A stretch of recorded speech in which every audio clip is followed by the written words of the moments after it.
Hello, everybody. I'm sorry this is another audio. Hopefully, by next week I'll be ready to do some lives because I think that would be really great so that we can chat and interact. Because, whoa, what a roller coaster it's been politically, and yeah, we're all hanging on the edge of our seats. So, who would have thought the three topics that I've discussed recently, for example, the Catholic Schism, and Klaus Schwab, and of course Donald Trump, would converge in one article, but they have, and I want to share that article with you. Just first up, I'd like to say that I'll leave my link to BitChute, but I did this thing in my settings so that all my YouTube videos should be going straight to BitChute. But as you would imagine, that's not happening because it doesn't suit YouTube, obviously. Thank you for you guys who are saying that you're being asked about age restrictions when you watch my video. I do get messages saying they have been age restricted. And yeah, you obviously, someone said you can't like them. I think this is typical of the censorship, and we now know why there was a purge of YouTube, particularly prior to this, like Amazing Polly, the SGT report, Dollar Vigilante, etc., etc. It's because they don't want anyone talking about what's going on now. But I think it's just having the banned in Boston effect, and it's contributing fantastically to the growth of Parler, BitChute, and others. So although Amazing Polly was talking about lawsuits against BitChute, so nothing is sacred. They will try and get their dirty globalist paws on everything so they can throttle the free speech out of it.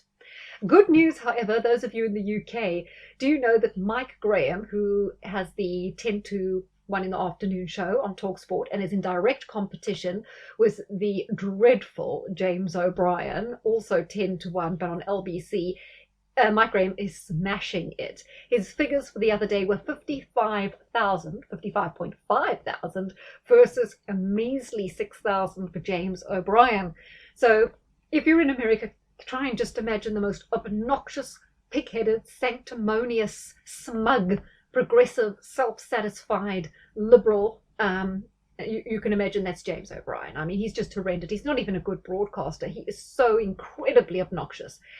Anyway, let's talk about this. Now, remember when I was talking about Catholic Schism, I was thinking, how is the Catholic Church going to break up? Because obviously we all know the Pope is woke. But there is hope, guys. So there's an Archbishop, Carlo Maria Vigano. He's in America currently, and he wrote an open letter to Donald Trump before the election warning that Trump was the final garrison against world dictatorship. I think this Pope really gets it, or this Cardinal at least, really gets it. And it's very encouraging that someone in the clergy, or someone at all actually, with a voice, is finding a backbone. So he's an Archbishop, just to be clear there, and he's known for accusing Pope Francis of covering up child sex crimes committed by Theodore McGarrick, who was a disgraced former American cardinal. So he wrote to Donald Trump, saying that the global elite are planning a great reset, which, if implemented, intends to undermine God and humanity. Now, yes, I'd absolutely say that, because if you think of the genome technology, the CRISPR, it's playing God. It actually seeks to create transhumanism, to change what it means to be a human, to imprison us as a species, to read our minds. It is the most dystopian form of control you can imagine, and I am going to be doing another broadcast where I discuss the things that Klaus Schwab has actually outlined in his books. And the Great Reset is a very real thing. It's not a conspiracy. It is a plan. Now, quite frankly, I think it's very ambitious. I mean, when you look at the current state of AI, you can't even ring your bank smoothly and get the voice ID correct, never mind anything else. It's not really basic stuff. Still doesn't work, but they think they can control us. On the front page of the World Economic Forum, one of the YouTube channels was showing a video with a Danish woman who was kind of projecting forward in her imagination and talking about the day in the life of 2020. And she talks about owning nothing. She mentions as an example, say you woke up one day. Now, I don't know what you're going to do when you don't own clothes, but anyhow, the emperor with no clothes will have the bleeding population with no clothes. So she outlines this example. You wake up one day and you decide, oh, I'd like to make a crepe. Because, you know, you're all on universal basic income, there's nothing to do all day, so you've got to make a crepe. So she said you will immediately go on your phone and you'll order not only the ingredients for the crepe, but also the crepe making machine, or a waffle iron, all right, if you're going to make a waffle, and they will be delivered so quickly that it won't be worth you bothering to ever buy a crepe machine or whatever else, because everything will be delivered. And I think, why is it going to be like that with clothes? You wake up in the morning and you just dial up online and order yourselves whatever clothes you're going to wear for the day. Oh, great. So you own nothing. Everything you use is basically secondhand. Because when this crepe maker arrives, should you want such a thing, it's already been used by multiple people. It's quite gross, actually, but it's rather absurd. I mean, why would anyone want to live like that? You want your own things. It's part of your identity. It's part of decorating your flat. It's part of convenience. It's part of having things around you that are important to you. No one wants to live like that. And she also talks that you'll live in this sort of shared apartment thing where if you're not using your lounge, your neighbours might be using it that day for their to work in or to vlog in or whatever you're allowed to do in. So you don't even have the private space because your home is like this fluid environment where any Tom, Dick and Harry could be using a part of your home at any time of the day according to their needs. Rubbish. This is all about communism, humanitarianism. I mean, guys, if you watch, I'm sure a lot of you watch the program, The Americans, which I feel was quite poignant in a way. I think it did a good job of analysing some of the ideals of communists and the sort of things that went on in the communist era. And the character Elizabeth actually talks about sharing an apartment with other families and how there was constant noise and how her mother, as a single parent, had to sort of fight with the other parents in order to ensure that they didn't abuse her as a child. And I thought, yeah, because see, it's the Soviet system which they are harking to here. It's not really. Anyway, I'm going to get on with this article. I will leave a link to it. So this was an open letter, and Vigano, who happens to be the Vatican's former ambassador to the United States, so he's no just ordinary priest, and he takes an aim at the nefarious global elite, which he says wants nothing more than to subdue all of humanity, imposing coercive measures with which to drastically limit individual freedoms and those of entire populations. I think we can already see that coming. I mean, look at it with the COVID vaccine and the COVID pass. You will be vaccinated or you will not travel. But I don't think, even with the vaccine, they particularly want people traveling. They want you limited to your apartment, working from home, and then not working at all on your universal basic income. I think he's summarized it perfectly and has really hit the nail on the head. So Vigano says there's this group of global elites, and they are responsible for the draconian lockdowns which have destroyed the global economy and severely restricted the movement of people already. And basically, like we can see, this is laying the groundwork for them to implement all these authoritarian controls along with G5, along with AI and all that. So he says the purpose of the Great Reset is the imposition of a health dictatorship, aiming at the imposition of, well, this is a new word, liberticidal, sorry, I don't get that word, I haven't heard of it before, measures, he says, hidden behind tempting promises of ensuring a universal income. You see, they've got to tempt you. They think you're like children. They're going to offer you this sweet, and they're hoping lots of lazy people think, gee, wouldn't it be great? I don't have to work again. I can just get this income from the government here. And buy into your own slavery, basically. But again, he's hitting it absolutely on the head. So he says the price of these concessions from the International Monetary Fund will be the renunciation of private property and adherence to a program of vaccination against COVID-19, COVID-21, COVID-24. You know, every year it's going to be a new COVID. He mentions here promoted by Bill Gates with the collaboration of the main pharmaceutical groups. Now, as we know, this is going to be for the 99%, and the 1% will continue to have access to all the best places, the best hotels, the flights. They will have their private property, but you won't have yours. Again, I think he really understands this. He's obviously been reading publications by Klaus Schwab, because he's got it on the money here. The letter he wrote was widely shared on the web and contains a number of controversial claims. Now, when they say controversial claims, you can hear the journalier is getting in here to kind of debunk this. So beyond the enormous economic interests that motivate the promoters of the Great Reset, the imposition of the vaccination will be accompanied by the requirement of a health passport and a digital ID, with a consequent contact tracing of the population of the entire world, and those who do not accept these measures will be confined in detention camps or placed under house arrest with all their assets confiscated. Yes, but people who get the vaccine are also going to have their assets confiscated, because the part of Agenda 21 is no more private property. And believe it or not, even Prince Philip has been talking about that, and Rockefeller has talked about it for a long time. They want to get you away from private property because it is a tenet of freedom and democracy. And once they've got that away from you, they reduce you to slave status. So, wonderful, isn't it? I actually had a tweet today from someone who said that people who don't want the COVID vaccine should be stopped from traveling because they are dangerous and they're walking around infecting other people,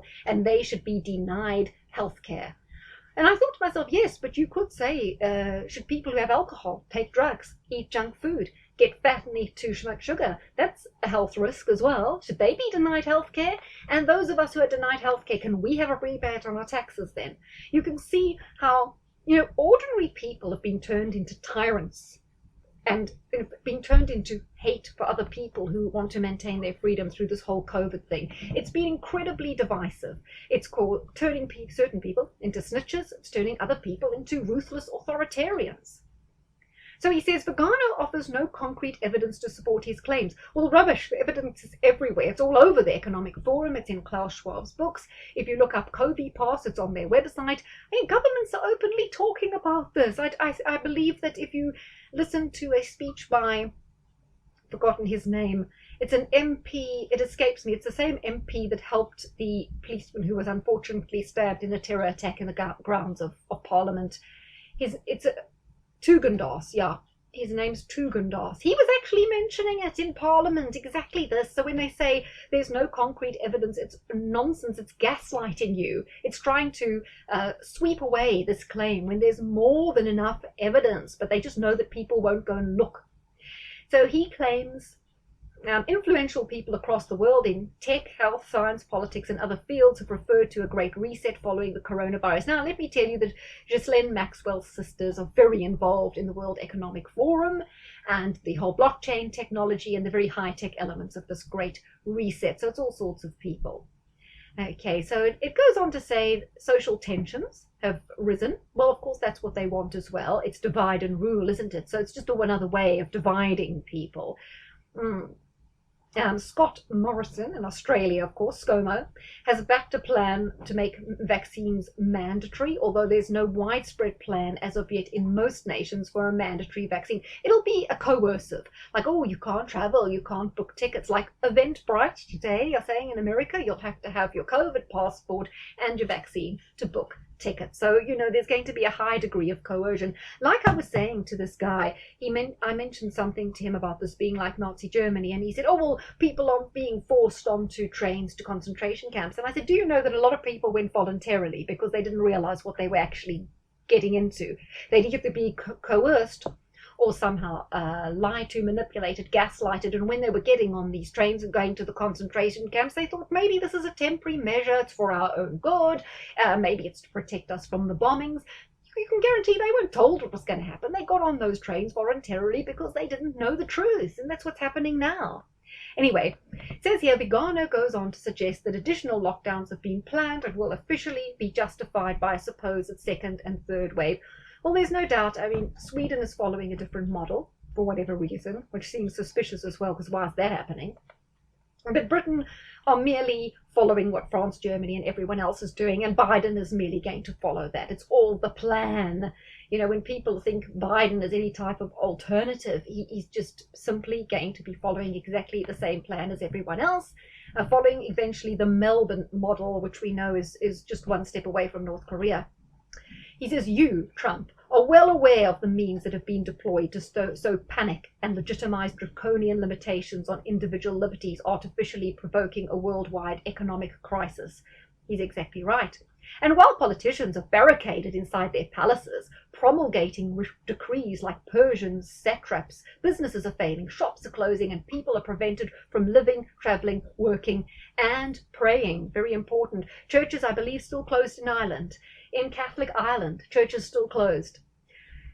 Absolutely disgusting. I mean, you know, as people have said, even the priests, did Jesus ever send away the sick? No. Jesus embraced the sick. You're not meant to, and yet priests now are terrified of people who probably aren't even infectious. So the Archbishop describes President Trump as the final garrison against the world dictatorship.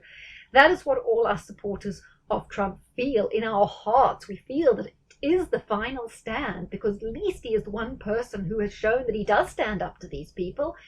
Yes, sure, he hasn't gone far enough. But look, he in an interview with damn, I don't know your presenters in America as well as you do. It's a lady on Fox News, Laura Ingraham. In an interview with her, he apparently said, the people that control the world are not the people that you think. They're people in the shadows. And he's alluding to us, you know, whatever people want to call them, the deep state, the Illuminati, the elite, the 1%. You know, even Trump is controlled. He doesn't have as much power as you think as president. He's subject to a lot of controls and threats, so it's not even easy. So the Archbishop casts Joe Biden as someone who is entirely controlled by the deep state, compromised by scandal and corruption, who will do to the United States exactly what Jorge Maria Bergoglio is doing to the church. Prime Minister Conte to Italy, President Macron to France, Prime Minister Sanchez to Spain. I will add there Boris Johnson to the UK. Everyone. Last Friday, retired US Army Lieutenant General Michael Flynn, who formerly acted as President Trump's national security advisor, shared Archbishop Carlo Maria Vigano's letter on social media. General Flynn, widely seen as a good guy, and as you know, some of you have mentioned in my comments, his solicitor Sidney Powell, speaking out very strongly. Trump needs to get this General Flynn back on the team somehow. So, according to Yahoo News, globalist news, the letter has been widely disseminated in many languages. Oh, well, that's actually good, including English, Spanish, German, French, Italian, and Portuguese. And it's the second open letter that Archbishop Vigano has written to President Trump. He also warned Trump in June about the COVID-19 pandemic and the Black Lives Matter riots, which spread across the globe. And he said these are part of the eternal spiritual struggle between the forces of good and evil. And Trump tweeted the letter and encouraged all of his followers to read it. So, you know, Donald Trump is listening. They're getting through to him. It's very encouraging that someone from the clergy with, I would say, some sort of spiritual authority is discussing these issues. Any of you guys who heard me on the Astrology Brighton Circle will know that one of the questions they asked me was about the Jupiter-Neptune conjunction in Pisces. Now, all these planets and in Pisces have a very spiritual, religious connotation. And I said that it could be that more and more people are beginning to believe it's end times and to beginning to see this as a spiritual battle. And I can already see that happening. I'm not like saying it is end times. Don't worry about that. But certainly what's spoken about in Revelation seem to tie in very closely to what's going on right now.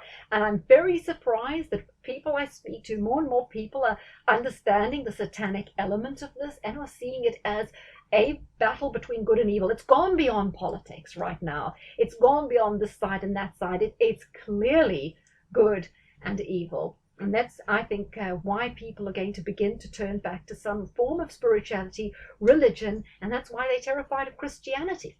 So there you go. I think that cardinal's doing great, and I think it typifies that we might see this Catholic schism, because true Catholics and Christians all over the world can definitely converge on what Cardinal Archbishop Vigano is saying and start to disregard what's coming out of Rome. So therefore, ties in to what we were saying, ties into President Trump, ties into the Great Reset. So a triple whammy of all subjects discussed recently.